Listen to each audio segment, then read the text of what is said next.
산자락에 위치한 천년고찰 금봉산은 고요함 속에 신비를 간직한 곳이었다. 절 마당의 중심에는 수백 년 된 은행나무가 서 있었고 그 굵은 가지는 하늘을 향해 뻗어 있었다. 마을 사람들은 그 나무를 할아버지 은행이라 불렀지만 어둠이 내린 후에는 아무도 그 주변에 가까이 가려 하지 않았다. 바람이 나무를 스칠 때마다 옛 영혼의 속삭임 같은 소리가 들린다는 소문 때문이었다. 그날 아침 금봉산은 특별히 평화로웠다. 향냄새가 대웅전에서 마당으로 퍼지고 일주 스님은 마당을 쓸고 있었다. 그의 낡은 집신이 돌바닥에 끌리며 느릿한 소리를 냈다. 40년 넘게 절에 머물며 구도의 길을 걸어온 일주 스님은 마을 사람들의 방문에 익숙했다. 어떤 이는 건강을 위해 기도하고 다른 이는 물을 청하거나 아이들은 과자를 달라며 뛰놀곤 했다. 하지만 그날 눈에 띄게 슬픔이 깃든 소년이 나타나 스님을 놀라게 했다. 겨우 8살로 보이는 이 소년은 마르고 창백했으며 낡은 티셔츠와 헐렁한 고무 슬리퍼를 신고 있었다. 그의 눈은 유난히 맑고 깊었지만 그 안에는 형언하기 어려운 슬픔이 담겨 있었다. 소년은 절 입구에 서서 양손을 꼭 쥐고 있었다. 무언가를 말하려는 듯 용기를 모으는 것처럼 보였다. 일주 스님은 빗자루를 멈추고 소년을 바라보았다. 절에 무슨 일이냐? 물이나 과자를 원하니? 스님의 목소리는 부드러웠다. 소년은 고개를 저었다. 작지만 또렷한 목소리로 말했다. 스님, 저는 향 한 자루만 피우고 싶습니다. 일주 스님은 잠시 당황했다. 그는 많은 아이들이 절에 오는 것을 보았다. 어떤 아이는 하룻밤 묵을 곳을 청하고 어떤 아이는 배가 고파 밥을 달라고 했지만 단지 향 한 자루를 피우고 싶다는 아이는 처음이었다. 스님은 소년을 더 자세히 살펴보았고 마을에서 본 적 없는 얼굴임을 깨달았다. 내 이름이 뭐니? 어디서 왔니? 스님은 여전히 부드럽게 물었다. 김민호라고 합니다. 옆 마을에 삽니다. 소년은 눈을 똑바로 쳐다보며 대답했다. 두려움이나 망설임 없이. 일주 스님은 고개를 끄덕였지만 마음속으로는 여전히 의문이 남았다. 그는 대웅전을 가리켰다. 그곳에서는 부처님 앞에 놓인 향로에서 향연기가 피어오르고 있었다. 그럼 저기 부처님 앞에 향을 피워라. 내가 향을 줄게. 그러나 민호는 고개를 저으며 절마당 한 구석에 있는 은행나무를 가리켰다. 거기가 아니라 은행나무 아래에 피우고 싶어요. 소년의 말에 일주 스님은 잠시 멈칫했다. 비록 그 은행나무가 절의 신성한 상징이긴 했지만 그곳은 영적으로 무거운 기운이 있는 곳으로 알려져 있었다. 마을 사람들은 보름달이 뜬 밤에 은행나무 아래서 어렴풋한 형체를 보았다거나 알아들을 수 없는 속삭임을 들었다고 했다. 아무도 그 이야기를 확인한 적은 없었지만 오랫동안 어른들조차도 은행나무에 가까이 가길 꺼렸다. 하물며 어린아이가? 일주 스님은 민호의 얼굴에서 장난기의 흔적을 찾으려 했지만 오직 진지함만 보였다. 정말 그곳에 향을 피우고 싶니? 왜 하필 은행나무 아래인 거니? 민호는 즉시 대답하지 않았다. 그는 입술을 깨물며 무언가를 고민하는 듯했다. 그리고 갑자기 무거운 목소리로 말했다. 아버지를 위해 피워야 해요. 아버지가 거기 묻혀 계세요. 민호의 말은 그 평화로운 아침을 날카롭게 갈랐다. 일주 스님은 그 자리에 얼어붙은 듯 서 있었고 빗자루 손잡이를 꽉 쥐었다. 스님은 이 절에서 수십 년을 살면서 많은 이상한 일들을 목격했다. 꿈을 통한 예언에서부터 놀랍게 이루어진 기도에 이르기까지. 하지만 아이의 입에서 이렇게 무서운 말을 들은 적은 없었다. 아버지가 거기 묻혀 있다고? 그 말은 스님의 몸을 떨게 했고 그의 심장을 강하게 뛰게 했다. 마치 깊은 곳에서 무언가가 일어나는 것 같았다. 이때 몇몇 젊은 스님들과 청소를 돕던 마을 사람들이 이 대화를 들었다. 한 젊은 스님이 다가와 민호를 호기심과 의심이 섞인 눈으로 바라보았다. 뭐라고 했니? 아버지가 은행나무 아래 묻혀 있다고? 누구한테 그런 얘기를 들었니? 민호는 움츠러들지 않았다. 그는 그 스님의 눈을 똑바로 쳐다보며 차분한 목소리로 대답했다. 꿈에서 아버지를 봤어요. 아버지는 은행나무 아래 서서 땅을 가리키며 내가 와야 한다고 말씀하셨어요. 절마당에 갑자기 무거운 침묵이 내려앉았다. 낙엽을 줍던 노파가 작게 외쳤다. 어머나, 저 은행나무는 정말 신령해. 함부로 말하지 마라, 얘야. 하지만 민호는 신경 쓰지 않았다. 그는 조용히 은행나무로 걸어갔다. 일주 스님이 방금 건네준 향을 손에 들고 나무 뿌리는 땅 위로 드러나 거대한 뱀처럼 꼬여 있었고 그 중앙에 작은 빈 공간이 있었다. 민호는 무릎을 꿇고 향을 땅에 꽂았다. 불을 붙이자 작은 불꽃이 타오르며 향연기가 공기 중으로 피어올랐다. 그리고 이상한 일이 일어났다. 막 타기 시작한 향이 갑자기 격렬하게 불타오르기 시작했다. 마치 보이지 않는 바람이 불어넣은 것처럼 붉은 불꽃이 강렬하게 타올라 눈 깜짝할 사이에 향 전체를 태워버렸다. 땅에는 작은 재만 남았다. 마당에 있던 모든 사람들은 말문이 막혔다. 일주 스님은 많은 이상한 일들을 보았지만 이렇게 향이 타오르는 것을 본 적은 없었다. 등줄기에 한기가 느껴졌다. 이게 어찌 된 일인가? 한 젊은 스님이 중얼거렸다. 목소리가 떨렸다. 낙엽을 줍던 노파는 재빨리 은행나무에 절을 하고 기도를 중얼거렸다. 제사를 지내러 온 중년 남성이 가까이 서서 불쑥 말했다. 이 아이가 헛소리를 하는 게 아닌 것 같아요. 저 나무에 정말 뭔가 있는 것 같습니다. 민호는 여전히 은행나무 옆에 무릎을 꿇고 있었다. 그의 눈에는 깊은 슬픔이 담겨 있었다. 그는 울지 않았고 더 이상 아무 말도 하지 않았지만 그의 침묵이 공기를 더욱 무겁게 만들었다. 일주 스님은 다가가 민호의 어깨에 손을 얹었다. 그의 목소리는 무겁지만 부드러웠다. 말해보거라. 내 아버지는 누구시냐? 어떻게 이런 일을 알게 됐니? 민호는 고개를 들었다. 그의 눈빛은 마음을 꿰뚫는 듯했다. 아버지 이름은 김진호예요. 제가 어릴 때 실종되셨어요. 하지만 저는 아버지가 저를 버리지 않으셨다는 걸 알아요. 아버지는 여기, 이 은행나무 아래 계세요. 민호의 말은 조용한 수면에 던져진 돌처럼 마당 전체를 흔들었다. 이 소식은 그 자리에 있던 사람들을 통해 마을로 빠르게 퍼져나갔다. 몇 시간 만에 사람들이 절 입구에 모여들기 시작했고 수군거림이 끊이지 않았다. 누군가는 소년을 믿었고 또 누군가는 민호가 이야기를 지어냈다고 생각했다. 하지만 순식간에 타버린 향과 소년의 확신에 찬 말은 아무도 가볍게 넘기지 못했다. 일주 스님은 은행나무를 바라보며 마음이 무거워졌다.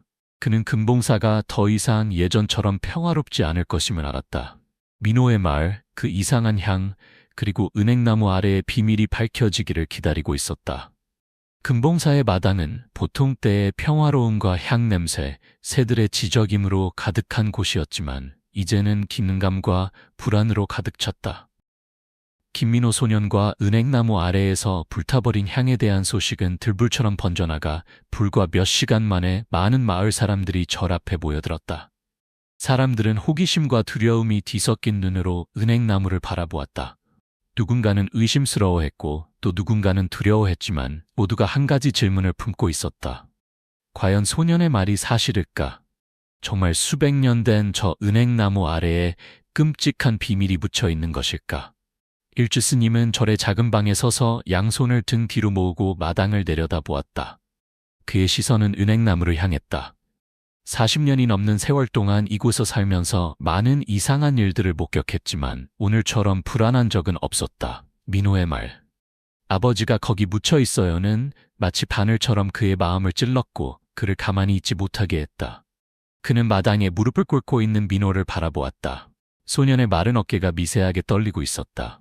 민호는 울지 않았지만 그의 침묵이 소리 없는 슬픔보다 더 마음을 아프게 했다. 젊은 스님인 도헌이 일주 스님에게 다가왔다. 그의 목소리에는 걱정이 가득했다. 스님, 어떻게 해야 합니까? 밖에 사람들이 많이 모였습니다. 모두 진실을 알기 원합니다. 지금 상황을 정리하지 않으면 절이 시끄러워질 것 같습니다. 일주 스님은 깊은 한숨을 내쉬었다. 이 일은 간단하지 않구나. 은행나무는 신성한 곳이라 함부로 건드릴 수 없어. 하지만 소년의 말과 그 향이 타오른 모습, 우리가 가볍게 넘길 수 없는 일이야. 스님은 잠시 생각에 잠겼다가 말했다. 경찰에 연락하자. 이 상황을 명확히 해야 우리 절의 명예도 지킬 수 있을 것이다. 도헌 스님은 고개를 끄덕였다. 경찰에 연락하겠습니다. 평소 저를 도와주시는 박 반장께 말씀드려야겠습니다. 일주 스님은 민호에게 다가갔다. 민호야, 안으로 들어가자. 네 아버지에 대해 좀 더 자세히 이야기해 주렴. 민호는 천천히 일어나 스님을 따라 절 안의 작은 방으로 들어갔다. 그곳은 창문으로 들어오는 빛이 오래된 나무 탁자를 비추는 조용한 공간이었다. 밖에서는 여전히 사람들이 모여들었고 몇몇은 문틈으로 안을 들여다보려 했다. 일주 스님은 민호를 마주 앉혔다. 자, 이야기해보렴. 내 꿈에서 아버지를 어떻게 보았니? 왜 은행나무 아래에 계시다고 생각하니? 민호는 입술을 깨물며 말하기 전에 생각을 정리하는 듯했다. 그리고 작지만 또렷한 목소리로 말했다. 어머니가 돌아가신 이후로 자주 꿈을 꿨어요. 처음에는 희미했지만 아버지가 파란 작업복을 입고 은행나무 아래 서 계셨어요. 집에 있는 오래된 사진과 똑같은 옷이었어요. 아버지는 땅을 가리키며 민호야, 아버지를 찾아라. 아버지는 널 떠나지 않았어 라고 말씀하셨어요. 매번 꿈에서 깨면 심장이 미친 듯이 뛰었어요. 아무에게도 말하지 않았어요. 사람들이 저를 미쳤다고 할까봐 두려웠거든요. 민호는 잠시 멈췄다가 계속했다. 하지만 어젯밤 아버지가 다시 나타나셨어요. 더 선명하게요. 아버지는 오늘 절에 가서 아버지에게 향을 피워라. 그렇지 않으면 아버지는 평안할 수 없다고 말씀하셨어요. 그래서 제가 왔어요. 민호의 이야기는 일주 스님과 도헌 스님의 얼굴에 당혹감을 가져왔다. 꿈이 아무리 생생해도 사람들을 설득하기는 어려울 것이다. 하지만 향이 이상하게 타오른 것은 어떻게 설명할 수 있을까? 도헌 스님이 눈썹을 찌푸리며 물었다. 내 아버지 이름이 김진호라고 했지? 어떤 일을 하셨니? 그리고 어떻게 실종되셨는지 말해줄 수 있니? 민호는 고개를 숙이며 손을 꼭 쥐었다. 아버지는 건설 노동자셨어요. 제가 어렸을 때 아버지는 저를 들판에 데려가 놀아주셨어요. 하지만 어느 날 아버지는 일하러 나가셨다가 돌아오지 않으셨어요. 어머니는 아버지가 다른 사람과 떠났다고 했지만 저는 그걸 믿지 않았어요. 어머니는 많이 우셨고 그러다 병이 나서 돌아가셨어요. 저는 할머니와 살고 있지만 할머니는 연세가 많으시고 아버지에 대해 많은 것을 말씀해 주지 않으세요. 아버지가 실종되셨을 때 저는 겨우 2살 반이었어요. 민호의 이야기는 방 안의 공기를 무겁게 만들었다. 일주 스님은 가슴이 아파왔다. 고아가 된 아이가 할머니와 힘겹게 살아가며 아직도 실종된 아버지의 아픔을 간직하고 있다니. 스님은 민호를 믿고 싶었지만 이성은 모든 것을 명확히 확인해야 한다고 말했다. 이때 마당에서 소란이 일었다. 사찰 일을 도왔던 박씨라는 중년 남성이 다급히 들어왔다. 스님, 밖에 마을 사람들이 스님을 만나고 싶어 합니다. 경찰을 부르라고 요구하는 사람도 있어요. 일부는 이 일이 절과 관련 있다고 의심합니다. 일주 스님은 눈썹을 찌푸렸다. 이런 순간에 소문은 빠르게 퍼질 수 있고 그 결과는 예측할 수 없었다. 그는 도헌 스님에게 말했다. 경찰에 연락해라. 이 일은 분명히 해야 한다. 사찰의 명예와 이 아이를 위해서라도. 1시간 후 제복을 입은 2명의 경찰관이 절에 도착했다. 마을 사람들은 그들이 지나갈 수 있도록 길을 비켜주었다. 선두에 선 황경감은 38세쯤 되어 보이는 남성으로 날카로운 눈빛이지만 차분한 목소리를 가지고 있었다. 그는 민호를 보고 일주 스님에게 눈을 돌렸다. 은행나무 아래 누군가가 묻혀 있다는 소년의 이야기에 대한 제보를 받았습니다. 이 일은 심각하니 확인이 필요합니다. 스님과 모든 분들의 협조를 부탁드립니다.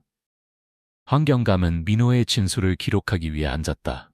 소년은 꿈과 향에 대한 이야기를 반복했고 아무것도 추가하거나 바꾸지 않았다. 경감은 경청했지만 그의 눈빛에는 약간의 의심이 보였다. 그는 물었다. 내가 말한 것이 사실이라고 확신하니? 넌 아직 어리니까 기억이 잘못되었거나 누군가가 너에게 들려준 이야기일 수도 있잖아. 민호는 고개를 저었다. 그의 목소리는 확신에 차 있었다. 거짓말 아니에요.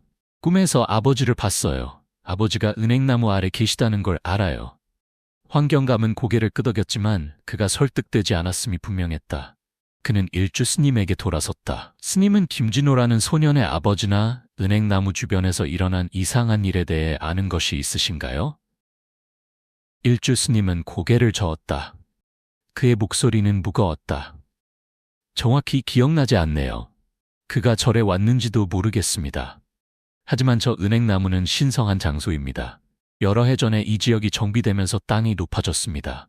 그 무렵 한 여성이 남편을 찾으러 절에 왔었는데 그 남편의 이름이 진호였던 것 같습니다.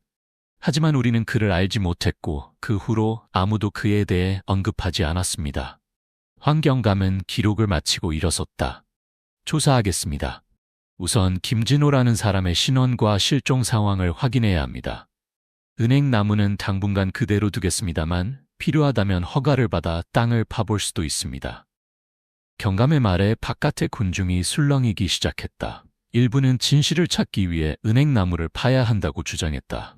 하지만 누파박 할머니처럼 절에 자주 오는 사람들은 고개를 저으며 중얼거렸다. 저 은행나무는 정말 신령해요. 건드리면 불길한 일이 생길 거예요. 하지만 만약 그 소년의 아버지가 정말 거기 있다면 이런 원통한 일이. 일주 스님은 민호를 바라보았다. 그의 마음은 복잡했다. 그는 절의 명예가 훼손되는 것을 원치 않았지만 소년의 말을 무시할 수도 없었다.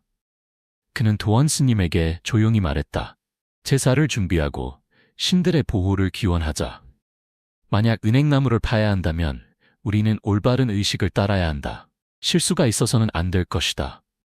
민호는 조용히 앉아 창문을 통해 은행나무를 바라보았다. 그는 아무 말도 하지 않았지만 그의 마음속에는 꿈에서 본 아버지의 모습이 선명하게 남아 있었다. 그는 사람들이 의심하더라도 진실이 은행나무 아래 묻혀 있다는 것을 알았고 아버지가 명예를 회복할 때까지 멈추지 않을 것이라고 다짐했다. 절 마당에서는 여전히 사람들이 흩어지지 않았다. 소문은 인근 마을까지 퍼졌고 압력은 금봉사와 아무도 그 아래에 무엇이 묻혀 있는지 알지 못하는 은행나무에 쏠렸다. 그날 아침 금봉사의 마당은 무거운 공기로 가득 찼다. 마치 하늘과 땅이 숨을 죽이고 있는 것 같았다. 수백 년 된 은행나무는 여전히 위험 있게 서 있었지만 오늘은 단순한 신성한 상징이 아니라 곧 밝혀질 비밀의 중심이었다. 마을 사람들은 절마당에 빽빽하게 모여 있었다. 지팡이를 짚은 노인부터 호기심 많은 젊은이까지 모두의 시선은 은행나무에 고정되어 있었다. 속삭임, 기도 소리, 한숨 소리가 섞여 불안한 하모니를 만들어냈다. 일주 스님은 은행나무 옆에 설치된 제단 앞에 서 있었다. 제단 위에는 향이 피어올랐고 과일, 떡, 그리고 맑은 술 한 병이 정성스럽게 놓여 있었다. 그는 노란 가사를 입고 가슴 앞에서 양손을 모은 채 조용히 공양을 올리고 있었다. 도원 스님과 몇몇 젊은 스님들이 뒤에 서서 의식을 보조했다. 마을 사람들은 아무도 말하지 않았지만 모두 의식의 엄숙함과 긴장감을 느꼈다. 은행나무는 원래 신성한 장소였고 아무도 함부로 건드릴 수 없었다. 오늘 은행나무 아래의 땅을 파는 것은 마을 전체가 숨을 죽이게 만드는 결정이었다. 김민호 8살의 소년은 일주 스님 옆에 조용히 서 있었다. 그의 눈에는 여전히 깊은 슬픔이 담겨 있었지만 어제와 달리 더 이상 떨리지 않았다. 그는 낡은 티셔츠와 헐렁한 슬리퍼를 신고 있었지만 그의 자세는 마치 자신의 나이보다 훨씬 무거운 임무를 지고 있는 사람처럼 꼿꼿했다. 마을 사람들은 민호를 바라보았다. 어떤 이는 측은한 마음으로, 어떤 이는 의심스러운 눈빛으로. 하지만 아무도 감히 다가가 물어보지 않았다. 은행나무 아래 묻힌 아버지에 대한 소년의 이야기는 마을 전체를 흔들어 놓았다. 그리고 오늘 진실이 드러날 것이었다. 황경감은 조사를 이끄는 경찰관으로 일찍부터 현장에 도착했다. 그는 2명의 동료와 함께 서 있었고 그의 표정은 엄숙했다. 그 옆에는 인근 마을에서 불러온 잡자들이 있었다. 그들은 삽, 곡괭이, 그리고 작은 굴착기까지 가져왔다. 하지만 황경감은 특별히 주의를 당부했다. 굴착기는 표면의 흙을 제거하는 데만 사용하고 더 깊은 땅은 손으로 조심스럽게 파야 한다고. 이는 단순히 이곳이 신성한 장소이기 때문만이 아니라 만약 민호의 말이 사실이라면 은행나무 아래의 모든 단서가 매우 중요했기 때문이다. 일주 스님이 제사를 마친 후 그는 황경감에게 돌아섰다. 그의 목소리는 무거웠다. 우리는 신들과 조상들의 가호를 빌었습니다. 오늘의 발굴이 어떤 영혼도 방해하지 않기를 바랍니다. 만약 저 아래 무언가가 있다면 우리 절이 평안을 찾을 수 있도록 진실이 밝혀지길 바랍니다. 황경감은 고개를 끄덕였다. 그의 시선은 은행나무를 떠나지 않았다. 감사합니다, 스님. 우리는 조심스럽게 작업할 것입니다. 이상한 점이 발견되면 즉시 알려드리겠습니다. 마을 사람들은 은행나무에서 멀리 떨어져 원을 이루고 서 있었다. 일부는 손을 모으고 기도했고 다른 이들은 작은 목소리로 수군거렸다. 박할머니, 절에 자주 오는 노파는 고개를 저으며 중얼거렸다. 저 은행나무는 정말 신령해요. 만약 소년의 말이 사실이라면 분명 해방되지 못한 영혼이 있을 거예요. 이런, 너무 불쌍해. 작업자들이 일을 시작했다. 굴착기가 울려 퍼지는 소리를 내며 표면의 흙을 조심스럽게 제거했다.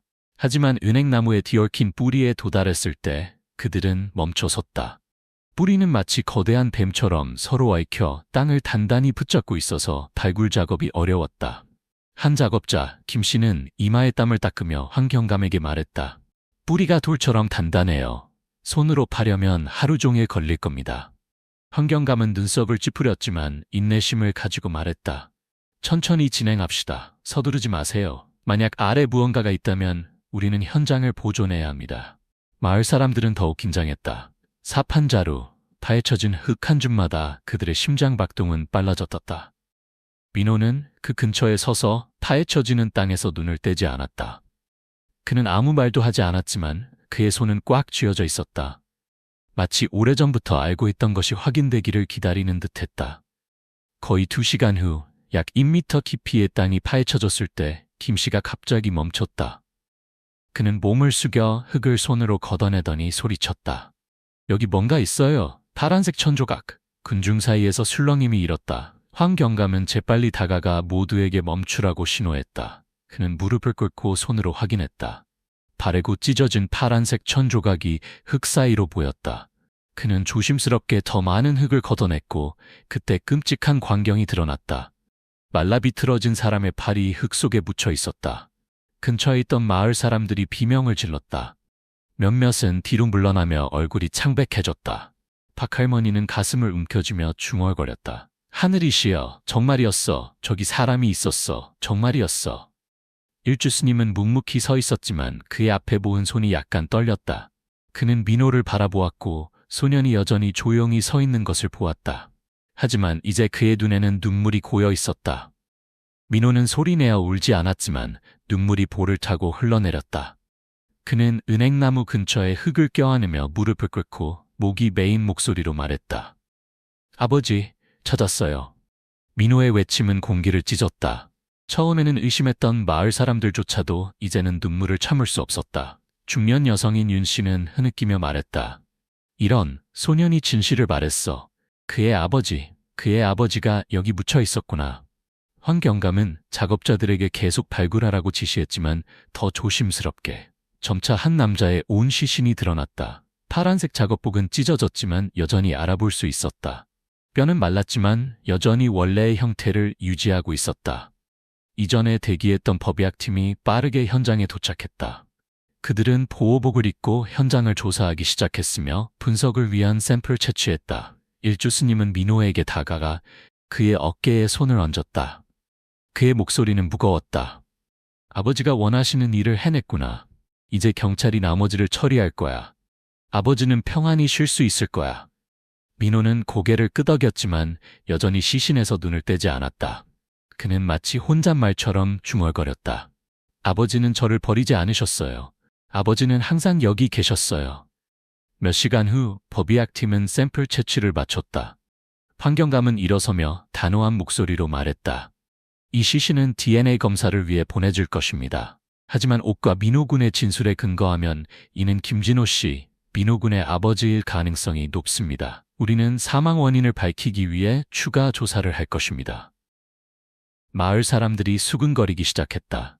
일부는 저를 의심스러운 눈초리로 바라보았다. 박 씨, 절에서 일하는 사람은 고개를 저으며 말했다. 절이 어떻게 사람을 묻을 수 있겠어요? 하지만 누가 이런 일을? 누가 김진호 씨를 은행나무 아래 묻었을까요?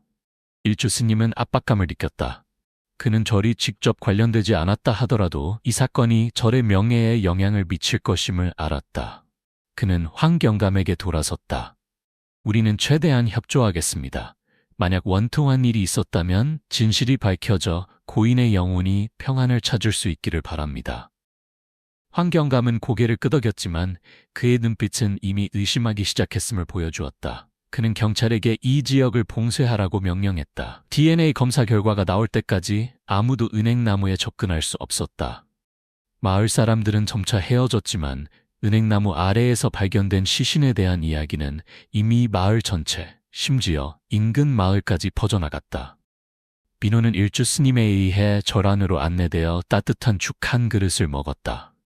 하지만 소녀는 여전히 조용했고 마치 그의 마음이 여전히 은행나무 아래에 아버지와 함께 있는 것 같았다. 김진호의 죽음에 대한 진실은 여전히 미스터리였다. 하지만 이 충격적인 발견으로 모두가 어두운 비밀이 드러나기를 기다리고 있다는 것을 알았다. 은행나무 아래의 충격적인 발견 이후 금봉사는 마치 어두운 구름에 덮인 듯했다.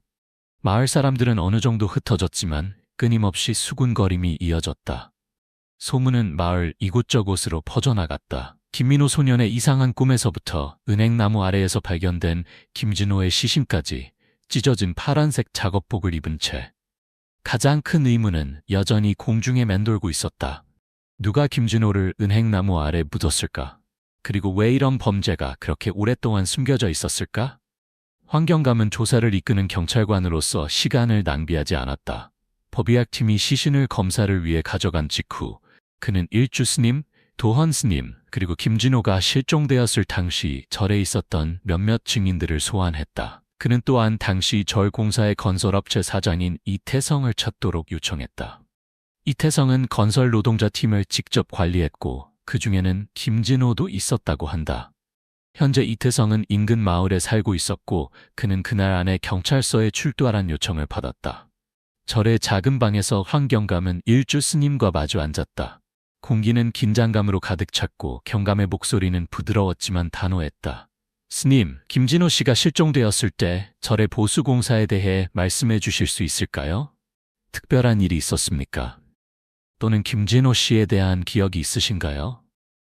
일주 스님은 고개를 저었고 그의 눈은 깊은 생각에 잠겨 있었다. 그 당시 절은 은행나무 근처의 뒤쪽 구역을 확장하고 있었습니다. 저는 노동자들을 직접 관리하지 않았고 그들은 낙성식에 맞추기 위해 밤낮으로 일했다는 것만 알고 있습니다. 한 번은 김진호의 아내가 절에 와서 남편을 찾았고 비참하게 울었습니다. 하지만 저는 그가 어디 있는지 몰랐습니다. 건설업체에서는 그가 그날 공사장에 오지 않았다고 했고 저는 더 이상 의심하지 않았습니다. 황경감은 주의 깊게 기록한 후 도헌 스님에게 눈을 돌렸다. 당시 그는 아직 어린 수행자였다. 스님은 무엇을 기억하십니까? 도헌 스님은 눈썹을 찌푸리며 기억을 더듬었다. 경감님, 저는 은행나무 근처 지역이 울타리로 둘러싸여 안전을 위해 외부인의 출입이 금지되었다는 것만 기억합니다. 노동자들은 매우 바쁘게 일했고 보통 밤늦게까지 일했습니다. 하지만 저는 김진호 씨를 보지 못했고 그의 실종 후에는 그에 대한 언급도 듣지 못했습니다. 스님들의 진술은 많은 단서를 제공하지 않았지만 황경감은 낙담하지 않았다. 그는 사건의 열쇠가 건설 노동자들과 이태성에게 있다는 것을 알았고 이태성이 가장 먼저 신문해야 할 사람이었다. 그는 동료에게 현재 인근 마을에 살고 있는 이태성을 찾아 그날 경찰서로 데려오라고 지시했다. 그러는 동안 예상치 못한 전환점이 찾아왔다. 강수연, 이태성의 팀에서 일했던 전 건설 노동자가 김진호의 시신이 은행나무 아래에서 발견되었다는 소식을 듣고 자발적으로 경찰서를 찾아왔다. 강수연은 이제 40대로 야윈 체격의 남자였다. 그는 걱정스러운 표정으로 경찰서에 들어왔다. 황경감은 그를 맞이하며 차분한 목소리로 말했다. 강 씨, 와주셔서 감사합니다. 김진호 씨에 대한 정보가 있으십니까? 모든 세부 사항이 매우 중요합니다. 강수연은 고개를 숙이며 초조한 손길로 말했다. 경감님, 더 이상 침묵할 수 없습니다. 은행나무 아래에서 김진호 씨의 시신이 발견되었다는 소식을 듣고 양심의 가책을 느꼈습니다. 그가 실종된 날 밤 우리 팀은 절에서 야간 작업을 하고 있었습니다. 저는 김진호 씨가 파란 작업복을 입고 다른 사람들과 함께 일하는 것을 분명히 보았습니다. 하지만 갑자기 무너지는 돌 소리가 크게 들렸고 이태성 사장이 안전을 위해 모두 밖으로 나가라고 소리쳤습니다. 우리는 절마당으로 뛰어나가 기다렸습니다. 그 후 이태성 사장은 작업을 일시 중단한다고 말하며 우리에게 귀가하라고 했습니다. 그 이후로 저는 김진호 씨를 보지 못했습니다. 제가 물었을 때 이태성 사장은 그가 일을 그만두었다고 말했지만 저는 이상하게 생각했습니다. 김진호 씨는 그런 사람이 아니었거든요. 강수연의 진술은 어둠 속의 빛과 같았다. 환경감은 주의 깊게 기록하며 날카로운 눈빛으로 물었다. 확실히 말씀하신 내용이 맞습니까? 그 후에 공사장에서 이상한 점을 발견하셨나요? 강수연은 고개를 끄덕이며 떨리는 목소리로 말했다. 네, 그 후에 이태성 사장은 팀에게 며칠간 쉬라고 했습니다. 우리가 돌아왔을 때 은행나무 근처 지역은 이미 평탄해져 있었고 땅이 예전보다 높아져 있었습니다. 당시에는 별 생각 없이 넘어갔지만 지금 생각해보면 이태성 사장이 무언가를 숨긴 것 같아 두렵습니다. 강수연의 진술은 중요한 단서였고 환경감은 즉시 이태성을 소환해 대질신문을 하기로 했다. 경찰서에서 이태성이 들어왔다. 그는 긴장된 모습이었다. 약 50세로 낡은 셔츠를 입고 있었으며 시선을 피했다. 환경감은 그에게 자리를 권하며 차분하지만 날카로운 목소리로 말했다. 이태성 씨, 절 공사 당시 귀하의 팀에서 일했던 김진호 씨에 대해 말씀해 주십시오. 그가 실종된 날 그가 공사장에 오지 않았다고 하셨죠? 이태성은 고개를 끄덕이며 침착함을 유지하려고 했다. 네, 맞습니다. 김진호는 그날 오지 않았습니다. 제가 생각하기에 그는 일을 그만두었거나 가정 문제가 있었을 겁니다. 그의 아내가 와서 물었지만 저는 더 아는 것이 없었습니다. 환경감은 눈썹을 찌푸리며 강수연의 진술이 적힌 노트를 꺼냈다. 이태성 씨는 김진호 씨가 오지 않았다고 하셨는데 귀하의 팀에서 일했던 강수연 씨는 그날 밤 김진호 씨가 있었다고 증언했습니다. 그는 김진호 씨가 일하는 것을 보았고 그 후 돌이 무너지는 소리가 들려 귀하가 모두 밖으로 나가라고 지시했다고 합니다. 그 후 김진호 씨가 사라졌고 이에 대해 어떻게 설명하시겠습니까? 이태성의 얼굴이 창백해졌고 이마에 땀이 맺혔다. 그는 고개를 저으며 더듬거리는 목소리로 말했다. 강수연이 기억을 잘못했습니다. 돌이 무너진 적이 없습니다. 저는 김진호에 대해 아는 바가 없지만 하지만 황경감은 쉽게 넘어가지 않았다. 그는 계속해서 압박했다. 이태성 씨, 김진호 씨의 시신이 은행나무 아래에서 발견되었습니다. 바로 기아의 팀이 작업하던 곳이죠. 강수연 씨는 그 후 그가 은행나무 주변 지역을 평탄하게 하고 땅을 높였다고도 말했습니다. 무엇을 숨기고 계십니까? 진실을 말하십시오. 그렇지 않으면 끝까지 조사할 것입니다. 이태성은 떨리기 시작했고 손을 꽉 쥐었다. 그는 고개를 숙이고 오랫동안 침묵했다. 마치 내적 갈등을 겪는 것 같았다. 황경감은 압력을 높였다. 김진호의 가족이 얼마나 고통받았는지 아십니까? 그의 아내는 중병으로 세상을 떠났고 아들은 고아가 되어 할머니와 힘겹게 살고 있습니다. 양심이 있으시다면 진실을 말하십시오. 마침내 이태성은 무너졌다. 그의 목소리는 공포와 후회로 목이 메었다. 제가 잘못했습니다. 그날 밤은 칠흑같이 어두웠고 별 하나 없었다. 몇 개의 희미한 손전등과 공사장에 걸린 약한 전구만이 은행나무 근처를 비추고 있었다. 우리 팀 5명의 노동자들은 절의 낙성식에 맞추기 위해 서둘러 일하고 있었다. 삽으로 흙을 파는 소리, 돌이 부딪히는 소리가 끊임없이 들렸고 축축한 흙과 땀 냄새가 차가운 밤 공기와 섞였다. 김진호, 팀에서 가장 강한 노동자는 파란색 작업복을 입고 혼자서 은행나무 근처 기초를 놓기 위해 커다란 돌을 지렛대로 들어올리고 있었다. 저는 근처에서 진행 상황을 확인하고 있었고 다른 4명은 약 10m 떨어진 곳에서 돌을 나르고 있었는데 그곳은 전등 불빛이 닿지 않는 곳이었다. 갑자기 돌이 안에서 금이 가는 듯한 건조한 소리가 들렸습니다. 제가 돌아보니 수백 킬로그램이 기울더니 김진호에게 쏟아졌습니다. 그는 짧게 비명을 지르고는 조용해졌습니다. 저는 심장이 쿵쾅거리며 뛰어갔습니다. 작은 목소리로 진호야, 진호야 불렀지만 대답이 없었습니다. 손전등 빛 아래 그는 움직이지 않고 누워 있었습니다. 머리에서 피가 흘러 땅을 적시고 있었고 눈은 크게 뜨여 있었지만 생명의 기운은 없었습니다. 저는 무릎을 꿇고 맥박을 확인했지만 그는 이미 떠나고 없었습니다. 저는 공황 상태가 되었고 머릿속이 뒤죽박죽이었습니다.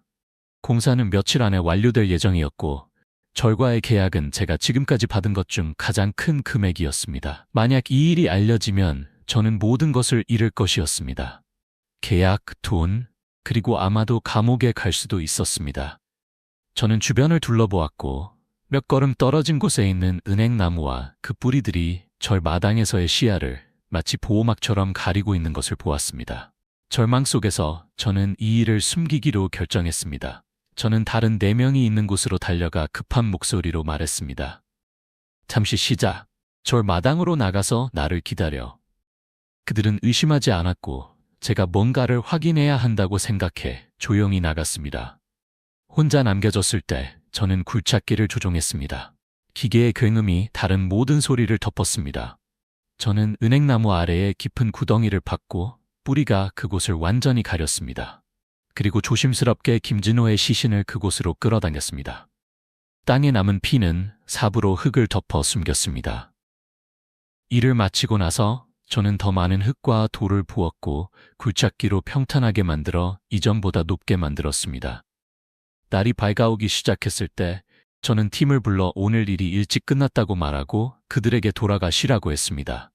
아무도 묻지 않았고 아무도 김진호가 은행나무 아래 남아있다는 것을 알지 못했습니다. 저는 새로운 흙과 뿌리가 그를 덮고 있어 아무도 찾지 못할 것이라 생각했습니다.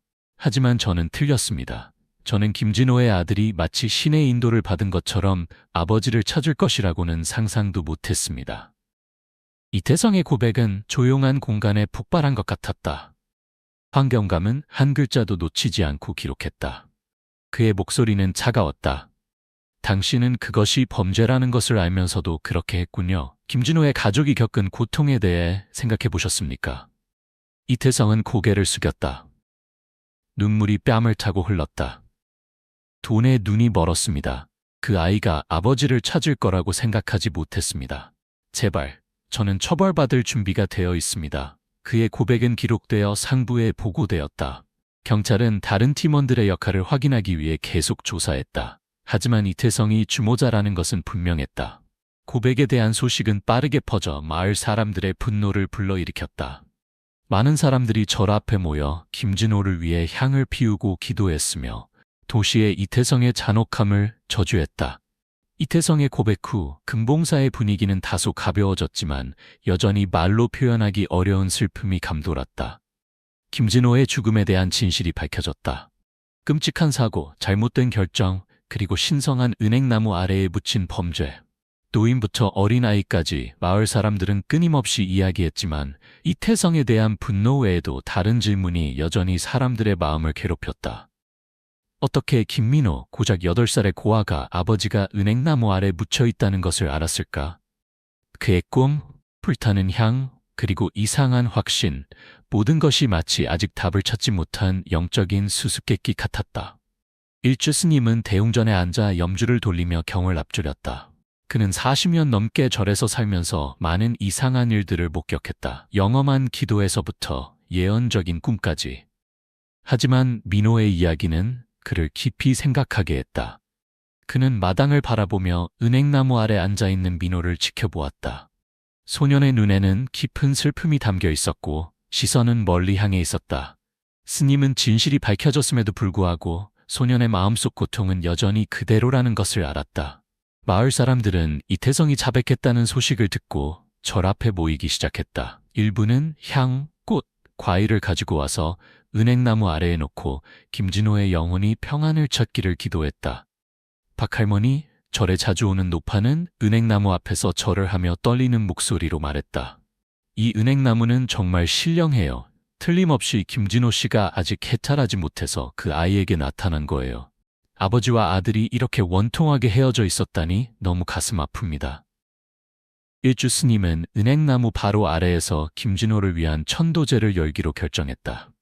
그는 떠난 영혼을 위로할 뿐만 아니라 민호가 마음의 평화를 찾을 수 있기를 바랐다. 그는 도원 스님과 젊은 스님들을 불러 의식을 철저히 준비하도록 지시했다. 비록 모든 것이 밝혀졌지만 우리는 김진호의 영혼이 평안을 찾고 마을 사람들이 더 이상 은행나무를 두려워하지 않도록 기도해야 한다. 김민호는 절 안의 작은 방으로 초대되었다. 그곳에서 일주 스님이 기다리고 있었다.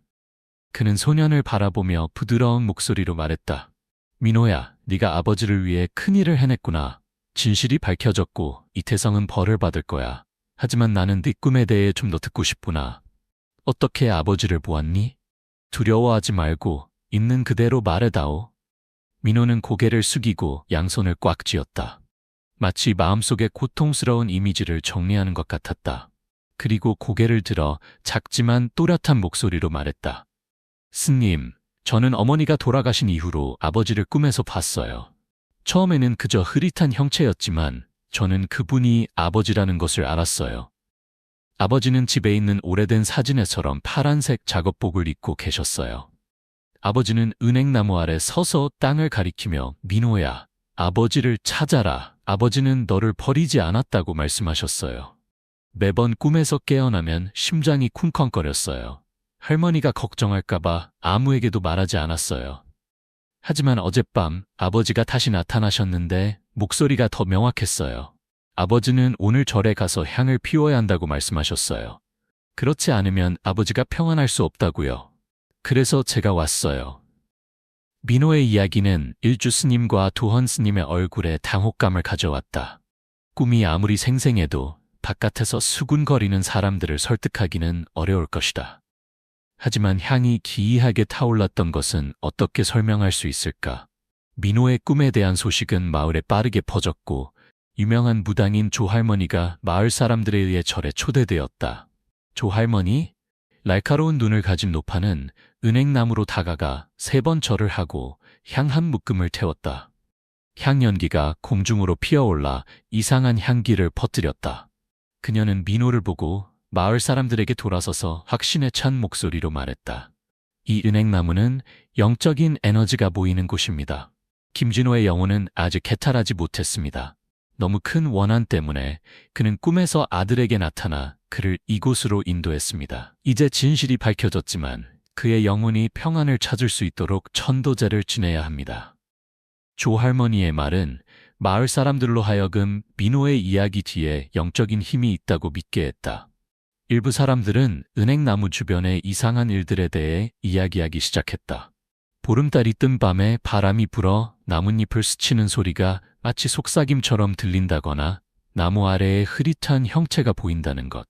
그 이야기들을 증명할 수는 없었지만 그것들은 절 주변에 그 이미 신비로운 분위기를 더욱 강화했다. 천도제는 오후에 은행나무를 통과하는 연한 노란빛이 마당에 얼룩을 만들 때 열렸다. 마을 사람들이 많이 모였고 향, 꽃, 그리고 기도를 가져왔다. 일주 스님이 의식을 주관했고 노란 가사는 황혼 속에서 빛났다. 절의 종소리가 공명하며 울렸고 깊은 톡경 소리와 어우러졌다. 민호는 스님 옆에 서서 한 묶음의 향을 들었다. 그의 눈에는 눈물이 맺혔지만 울지는 않았다. 의식이 거의 끝나갈 무렵 이상한 일이 일어났다. 갑작스러운 강한 바람이 절 마당을 휩쓸고 은행나무의 잎들을 흔들었다. 제단 위에 놓인 작은 부처상이 갑자기 기울더니 땅에 떨어져 2조각으로 깨졌다. 마을 사람들은 깜짝 놀랐고 일부는 두려워했다. 하지만 조할머니는 그 근처에 서서 손을 모으며 중얼거렸다. 이것은 김진호의 영혼이 해방되었다는 신호입니다. 그는 더 이상 원한을 품고 있지 않습니다. 일주 스님은 민호를 바라보았다. 소년의 얼굴에 미소가 번졌다. 마치 안도감을 느끼는 것 같았다. 그는 은행나무로 다가 새로 평평해진 땅 위에 향을 놓으며 속삭였다. 아버지, 제가 해냈어요. 이제 편히 쉬세요.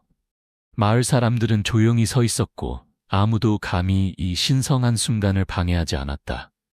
윤씨, 절에 자주 오는 중년 여성이 울음을 터뜨렸다. 이 아이는 너무 강해요. 그의 아버지는 분명 자랑스러워할 거예요. 천도제 후 민호는 일주 스님의 보살핌을 받으며 절에 머물렀다. 소녀는 말이 적었지만 그의 눈에는 이제 약간의 희망이 있었다. 스님은 민호 옆에 앉아 물었다. 마음이 가벼워졌니? 이제 내 아버지는 평안하단다. 민호는 고개를 끄덕이며 작은 목소리로 말했다. 더 이상 아버지가 꿈에 나타나지 않아요. 아버지가 이제 슬프지 않다고 생각해요. 하지만 저는 아버지가 그리워요. 어머니도요.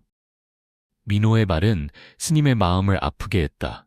그는 진실이 밝혀졌음에도 불구하고 부모를 잃은 상처가 항상 소년의 마음에 남을 것임을 알았다. 그는 민호의 어깨에 손을 얹고 따뜻한 목소리로 말했다. 넌 아직 어리지만 많은 어른들도 할 수 없는 일을 해냈단다.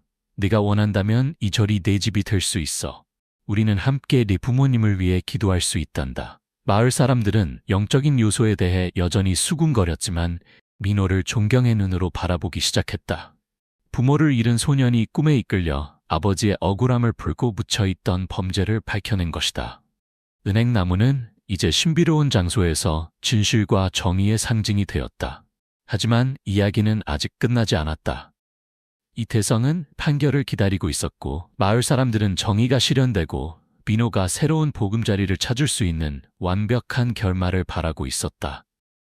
영적인 진실이 억울함을 밝혀냈지만 소년의 미래와 금봉사의 앞길은 여전히 남아있는 여정이었다.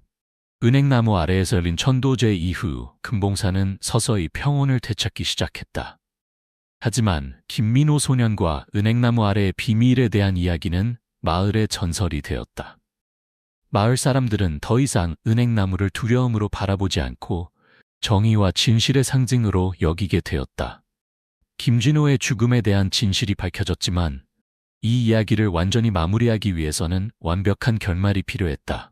이는 떠난 사람뿐만 아니라 살아있는 사람들, 특히 민호와 범죄를 저지른 이태성을 위해서도 마찬가지였다. 천도제 일주일 후 법의학팀의 DNA 검사 결과가 발표되었다. 황경감은 저를 방문해 일주 스님과 민호를 작은 방에서 만났다. 그는 보고서를 탁자 위에 올려놓으며 무겁지만 명확한 목소리로 말했다. 은행나무 아래에서 발견된 시신의 DNA를 민호군의 DNA와 비교한 결과 확실히 김진호 씨, 민호군의 아버지임이 확인되었습니다. 민호는 조용히 앉아 있었고 양손을 꽉 쥐고 바닥을 내려다보았다. 비록 그가 꿈과 일련의 사건들을 통해 이미 진실을 알고 있었지만 공식적인 확인을 듣는 것은 여전히 그의 마음을 아프게 했다. 일주 스님은 그의 어깨에 손을 얹고 부드럽게 말했다. 내가 아버지가 원하시는 일을 해냈단다. 이제 그분은 억울함이 풀렸으니 그분의 영혼은 편히 쉴 수 있을 거야. 민호는 고개를 끄덕이며 작은 목소리로 말했다. 저는 아버지가 저를 버리지 않으셨다는 것을 알았어요. 저는 그저 아버지가 평안하기를 바라고 할머니를 돌보고 싶어요. 민호의 말은 황경감과 스님의 마음을 아프게 했다. 8살의 아이가 부모를 모두 잃고도 이렇게 강인함과 책임감을 가지고 있다니. 황경감은 고개를 끄덕이며 약속했다. 걱정하지 마세요. 경찰은 당신의 아버지에게 정의를 실현할 것입니다. 이태성은 이미 체포되어 있었고 사건은 재판을 위해 준비 중이었다.